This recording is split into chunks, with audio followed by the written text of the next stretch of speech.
Olá, bom dia, seja bem-vindo ao programa Opinião, aqui pela sua TV Nova, pela sua TV Cultura. Olha, um fato bem interessante. Uma vez eu estava vendo acerca de Israel e eu percebi que as pessoas costumam pegar uma pequena garrafinha, encher com água ou do Mar Morto ou do Rio Jordão, ali em Israel. E sempre que os turistas vão lá, eles tentam vender aquela água como se fosse uma água milagrosa. Mas na verdade nós não temos relato bíblico em qualquer uma de suas partes, Novo ou Velho Testamento, que pudesse dizer que a água de Israel viesse a ser milagrosa. Mas logo depois da morte de Jesus, aconteceu algo também muito curioso que correu o mundo inteiro. Pessoas vendiam o feno, chamando de palha em que Jesus estava deitado na manjedoura. E uma vez o Abelard, que era um professor francês, perguntou a um daqueles mercantes por que ele vendia aquela palha, se na verdade era o feno que existia na manjedoura de Jesus, e como é que ela foi parar ali na França. E ele simplesmente disse para ele: olha, todo bom mercador tem que saber que essas relíquias religiosas normalmente se reproduzem como um milagre. Então, o milagre do empreendedorismo, de descobrir uma ideia nova a cada momento, de poder buscar do nada e fazer alguma coisa florescer, nem que seja no deserto, em Israel. Hoje, aqui comigo para falar sobre empreendedorismo, nós estamos com o Eigman Bezerra. É esse o nome mesmo, viu? O Eigman Bezerra. Talvez não seja pior que o Rosimael Lozazzi, mas ele veio para competir mesmo. Até porque ele é coach, palestrante, consultor organizacional e fundador da empresa Eigman Coaching Consult. Então, quando a pessoa vem com o sobrenome de Eigman Bezerra, coach, realmente veio para me derrubar. Bom dia. Bom dia. É um prazer estar por aqui. Muito bem, a gente vai falar hoje de empreendedorismo e vamos ver empreendedorismo logo vendo o tempo que a gente vive. E que tempo é esse? Tempos de crise. Então, como resolver esses problemas em tempos de crise? Como empreender em tempos de crise? Sonho para muitos ou sinônimo de liberdade e conquista pessoal para tantos outros. A possibilidade de iniciar um negócio próprio pode ficar mais distante no cenário de crise, certo? Não necessariamente. Muitos negócios se iniciam diante da adversidade decorrente, por exemplo, de uma perda de emprego ou diminuição de renda causados por uma crise econômica.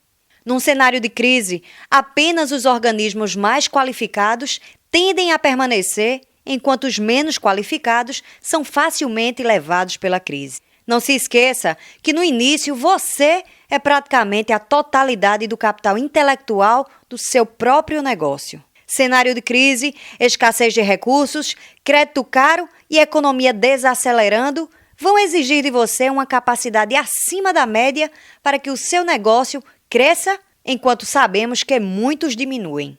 Outro passo importante para o sucesso do seu negócio é qualidade. Na crise, o recurso é ainda mais escasso, mas o consumidor vai procurar gastar pouco e consumir com qualidade. A saída para momentos de crise não é excesso de coragem. Cuidado! O mercado está difícil. Não seja um destemido sem causa. O segredo é estar qualificado e preparado para superar a crise. Se você conseguir isso nesse momento, quando chegar o momento mais calmo, você estará muito forte para competir no mercado mais atrativo. O que possibilitará pensar na parte mais nobre do seu negócio próprio, como liberdade e conquistas pessoais. Normalmente, quando as pessoas procuram um negócio próprio, a ideia primeira é ter liberdade e conquistar, né? Tem uma mídia que tem rodado há um tempo na TV, que ela começa exatamente dizendo isso. Ser dono do próprio negócio, antes era sinal de vida boa, de mandar. Hoje não se manda tanto e a vida não está tão boa. Eu queria primeiro que você explicasse aí o que é ser um coach, o que é que um coach faz, para que as pessoas em casa possam entender como funciona esse processo. Magnífico. Um coach é um profissional que permite fazer você descobrir justamente esse potencial que você tem. Então, muitos de nós queremos atingir determinados objetivos ou metas, tanto profissionais como pessoais. E a dificuldade, muitas vezes, é de nos compreender. Por que será que eu, tendo tantos recursos, não consigo atingir aquilo que eu tanto quero? É justamente em cima disso que um coach, ele consegue fazer com que você faça essa introspecção, esse mergulho dentro de você, e então você descubra por si mesmo. Quando alguém diz a você aquilo que você quer ouvir, você não teve aprendizado. Quando é você que descobre, tudo muda. Existe normalmente entre as pessoas algo muito sério quando a gente vai lidar com elas, porque elas dificilmente aceitam o seu erro, dificilmente aceitam que os seus caminhos está errado, que ele está trilhando o caminho errado. Mas tudo está dando errado na vida dele. Mesmo assim, ele não aceita. Quando a gente vem e diz, vai ter que mudar, ele não quer mudar. Por que é que as pessoas são tão difíceis quando se fala em mudança? É porque a mudança requer ela aceitar que o erro está nele. Essa que é a grande dificuldade. Quando você aceita que o erro está em você, tudo fica mais fácil. Se o erro, por acaso, estiver na minha esposa, meu relacionamento não anda bem. Se o meu erro estiver, por acaso, no meu sócio ou nos meus colaboradores, fica mais fácil eu automaticamente arrumar culpados. Mas quando eu admito que o erro está em mim, é mais difícil. Essa é a dificuldade que as pessoas têm de mudar. É aceitar que está neles justamente a responsabilidade por essa mudança. E aí há o travamento. Eu agora vou fazer até aquela pergunta que chama essa pergunta chata, chamada sinuca de bico. Vou botar ele no sinuca para ele não sair de lá nunca mais. A gente poderia exemplificar isso aí com o caso da presidente afastada do Brasil, Dilma, que mesmo vendo o Brasil afundando, ela dizia, eu sou a única legítima, eu consegui os votos, eu vou afundar o Brasil junto comigo, mas eu não largo o osso. Magnífico. Como não houve um reconhecimento da falha e do erro que estava sendo cometido, e isso aí não seria nenhum pecado, porque nós sabemos hoje que grandes empreendedores, grandes empresários, grandes artistas cometeram erros gravíssimos. Então, uma vez que eu admito que eu cometi esse erro, fica mais fácil então eu buscar a luz no fim do túnel. No caso dela, já que você citou, né, tão bem citado, você já argumentou, não vou nem reforçar o processo, né? Nesse caso dela foi isso mesmo, né? Ela reconheceu, ela viu que de fato tinham vários erros que estavam justamente dirigindo diretamente à administração dela. Não os quis reconhecer, infelizmente ela conseguiu provocar a ira de um grande número de pessoas, né, que se aproveitaram do ponto fraco dela, a arrogância. Aí, pronto, aí eu pergunto, nessa hora, como coach, o que é que você orientaria se ela fosse uma empreendedora, que no caso ela é uma empreendedora no Brasil, o que é que ela tinha que fazer para que pudesse mudar a situação do Brasil, que sem ela precisa deixar o cargo? Reconhecer que de fato existiam e estavam havendo erros. Esses erros seriam facilmente administrados, uma vez que, em primeiro lugar, eu reconheço o que tem. Então, chamaria minha equipe, né, de governo e iria justamente dar como missão a solução desses erros. Essas soluções seriam agradáveis? Não. Isso poderia trazer, de curto prazo, impopularidade? Sim, mas é aí que está. A impopularidade momentânea, com certeza, iria abrir os olhos para o quê? Uma possibilidade maior de um resgate dela posterior. Então, o grande segredo é que, se tivesse tido uma autoavaliação pessoal, esses erros seriam facilmente resolvidos. Como a gente viu ali na matéria, hoje está o Brasil num momento seríssimo de crise. No dicionário chinês, crise chama-se também oportunidade. É a mesma palavra para crise e para oportunidade. Perfeito. Geralmente, quando as pessoas estão em crise, perdem empregos. Quando perde empregos, a primeira coisa que ela diz é, eu preciso empreender, eu preciso fazer alguma coisa, nem que você vender cachorro quente na esquina. Era o momento ideal de alguém pegar esse dinheiro que recebeu e utilizar para empreender nesse momento? O empreendimento, é claro, surge como uma oportunidade. Agora, eu não posso me aventurar na minha oportunidade.